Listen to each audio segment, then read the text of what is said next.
নমস্কার, আমার YouTube channel বিন্দাস বাঙালিতে সকলকে জানাই স্বাগত। সকলকে পাশে থাকার অনুরোধ রইল। আর ভিডিওটা ভালো লেগে থাকলে একটা লাইক, শেয়ার, কমেন্ট আর চ্যানেলটিকে সাবস্ক্রাইব করে দেবেন।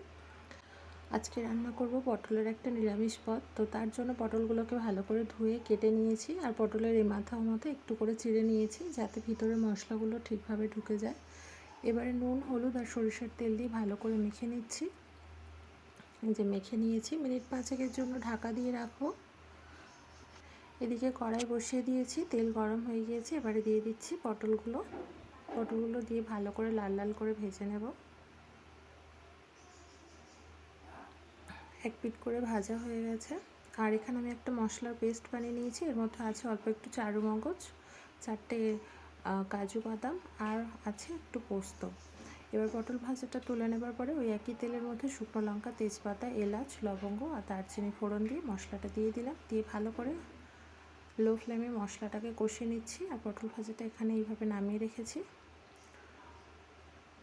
মশলাটা একটু কষাতে সময় লাগবে, কারণ মশলাটা একদম লো ফ্লেমেতেই কষাতে হবে, নাহলে মশলাটা সহজেই পুড়ে যাবে। এই যে মশলা থেকে অল্প অল্প তেল ছাড়তে শুরু করেছে।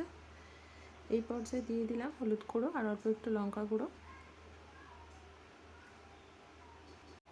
মশলাটা খুব ভালো করে একসাথে মিশিয়ে নেব আর একটু কষিয়েও নেব। এই যে মশলাটা কষানোর পর এরকম দেখতে হয়েছে। এবারে দিয়ে দিলাম মিক্সির বাটিটা ধুয়ে জল দিয়ে আবারও খুব ভালো করে কষিয়ে নেব যতক্ষণ না মশলা থেকে তেল ছাড়ে। মশলাটা কষানো প্রায় হয়ে গেছে, এরকম হয়ে এসছে। এবারে এখন দিয়ে দিচ্ছি জিরে গুঁড়ো, ধনে গুঁড়ো আর সামান্য একটু গরম মশলা দিয়ে আর একটু জল দিয়েছিলাম, যে মশলা থেকে তেল ছাড়তে শুরু করে দিয়েছে। এবারে দিয়ে দেব ভেজে রাখা পটলটা।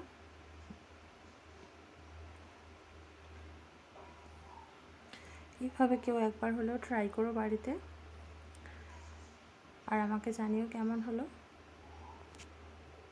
এবার সব কিছু একসাথে মিশিয়ে নেব, নিয়ে কিছুক্ষণের জন্য ঢাকা দিয়ে রাখবো 2-3 মিনিটের মতো।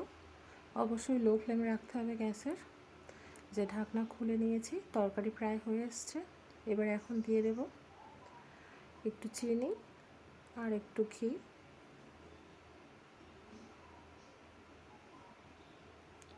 দিয়ে একসাথে সব কিছু মিশিয়ে নেব। কেমন লাগলো ভিডিওটা সকলে জানিও, আর সকলকে বললো সাথে থাকার জন্য আর চ্যানেলটিকে সাবস্ক্রাইব করে দেওয়ার জন্য। দেখা হচ্ছে পরের ভিডিওতে অন্য কোনো রেসিপি নিয়ে। আর কেমন লাগলো ভিডিওটা জানাতে ভুলো না, কমেন্ট বক্সে অবশ্যই জানিও কেমন হয়েছে ভিডিওটা। সকলকে আবারও পাশে থাকার অনুরোধ করব। টাটা।